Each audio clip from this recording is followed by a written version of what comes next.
They thought he was just old. He was once legendary. The teenagers at the community center knew him as Mr. Chen, the quiet old man who volunteered in the woodshop. He moved slowly, spoke softly, and mostly kept to himself.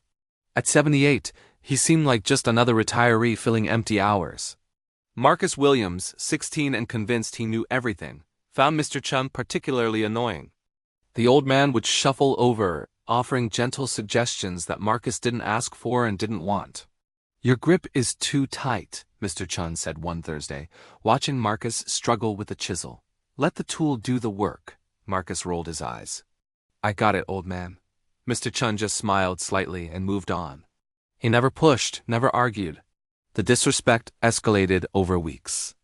Marcus's friends started calling him Grandpa or mimicking his slight limp. When Mr. Chen offered to demonstrate proper technique, Marcus would loudly say he didn't need help from someone who probably can't even hold a hammer steady. Mr. Chen took it all with patient silence. Then came the day everything changed.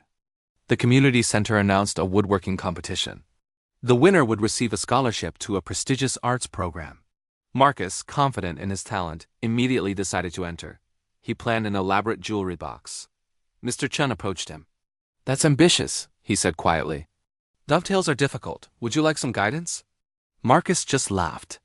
"From you? No offense, Grandpa, but I've seen your work. It's basic." Something flickered in Mr. Chen's eyes, not anger, but sadness. He nodded and walked away. Marcus dove into his project, but his dovetails came out crooked. The wood split. 3 weeks in, his jewelry box was a disaster. Meanwhile, Mr. Chen worked quietly in the corner on his own piece. Marcus barely noticed until the week before the competition. Curiosity got the better of him. He wandered over to Mr. Chen's workbench and stopped cold. The old man was putting the finishing touches on an intricate wooden sculpture, a phoenix rising from flames. Every feather was carved with impossible delicacy. The flames seemed to move. The craftsmanship was breathtaking, unlike anything Marcus had ever seen. "Whoa," Marcus breathed. "Did you make that?" Mr. Chen looked up with that familiar gentle smile. "Yes, it's for the competition. But how? That's professional level. Like museum quality." "Thank you," Mr. Chen said simply. Marcus was stunned. "Why are you even here? Teaching us basic stuff when you can do that?" Mr. Chen set down his sandpaper. "Would you like to know a story, Marcus?" For once, Marcus had no smart comeback. He just nodded.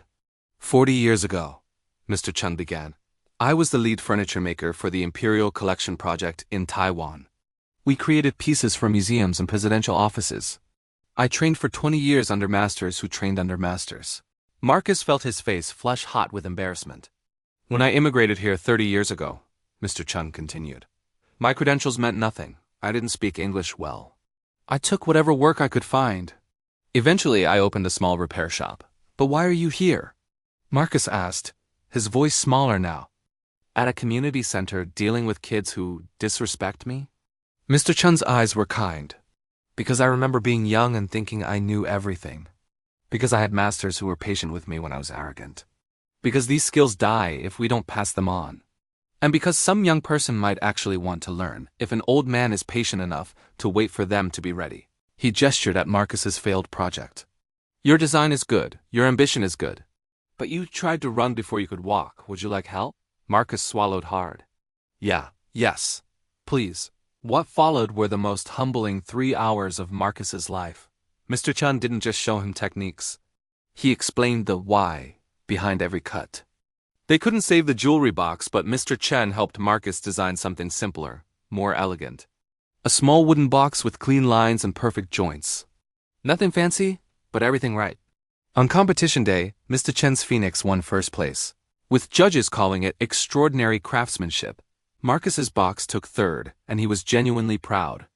But the real moment came when one of the judges, an elderly craftsman himself, approached Mr. Chen and went pale.